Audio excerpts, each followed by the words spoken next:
Assalamualaikum warahmatullahi wabarakatuh. Halo semuanya, apa kabar hari ini? Semoga kalian selalu dalam keadaan sehat ya. Dan jangan lupa bahagia.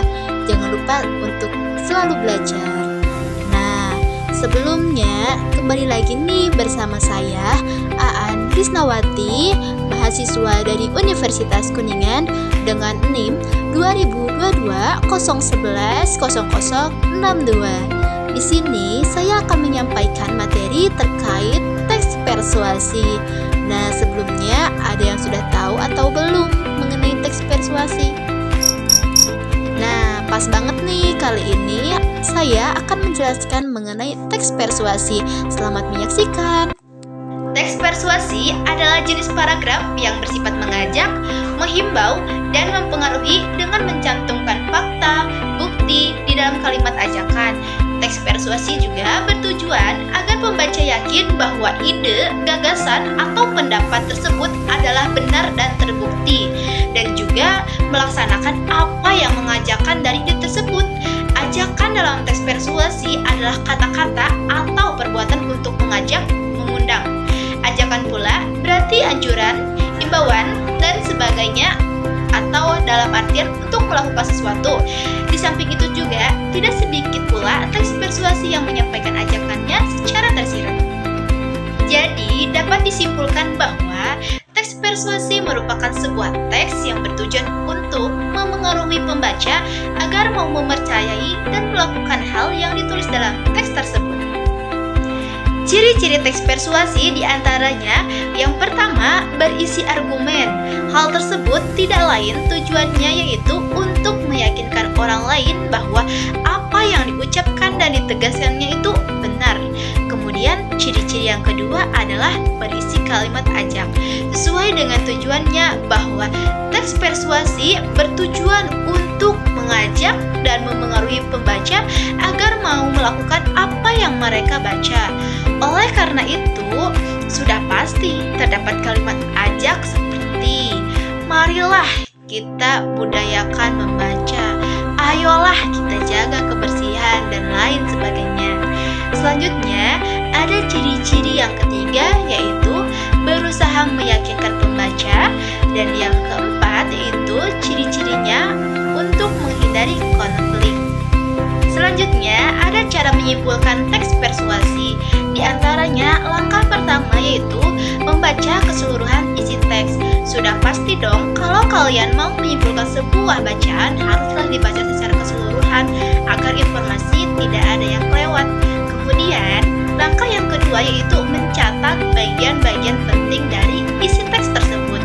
Kegiatan ini bertujuan agar kalian tidak lupa nih informasi apa saja sih yang harus kalian ingat dalam teks tersebut.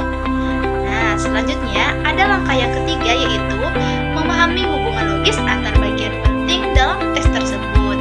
Dan langkah yang terakhir yaitu langkah keempat, merumuskan simpulan dari teks tersebut dengan singkat dan jelas supaya tersusun rapi dan mudah diingat.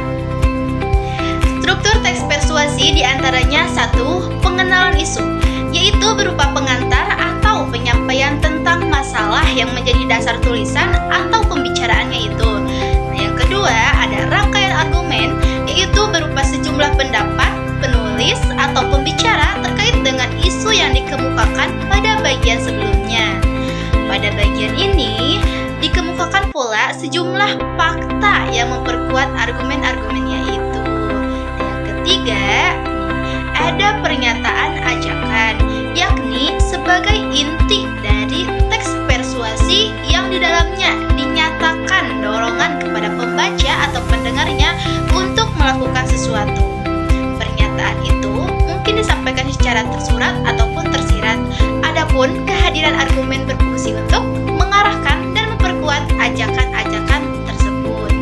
Nah, yang keempat ada penegasan kembali atas pernyataan sebelumnya yang biasanya ditandai oleh ungkapan-ungkapan seperti demikianlah, dengan demikian, oleh karena itulah, dan sebagainya. Selanjutnya yaitu kaidah kebahasaan teks persuasi. Yang pertama, menggunakan kata bujukan. Nah, kata-kata yang digunakan untuk mengajak, membujuk, atau pembaca atau pendengar contoh kata persuasi tersurat, yaitu ayo, mari, dan lain sebagainya. Sedangkan contoh kata persuasi tersirat misalnya hendaklah, sebaiknya, dan lain sebagainya. Nah, yang kedua, kata kerja imperatif. Fungsinya berisi kata perintah atau mempertegas kemauan, misalnya jadikanlah, hendaklah, tolonglah, dan lain sebagainya.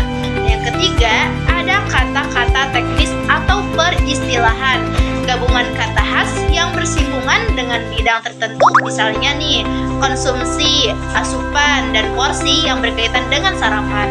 Yang keempat, kata penghubung argumentatif, yaitu kata penghubung yang digunakan untuk menekankan sebuah argumen dalam suatu kalimat atau paragraf, contohnya jika, maka, sebab, karena, dan lain sebagainya. Terima kasih ya bagi kalian semua yang sudah menonton video ini. Semoga ilmu yang diberikan bermanfaat dan jangan lupa selalu bahagia. Terima kasih. Wassalamualaikum warahmatullahi wabarakatuh.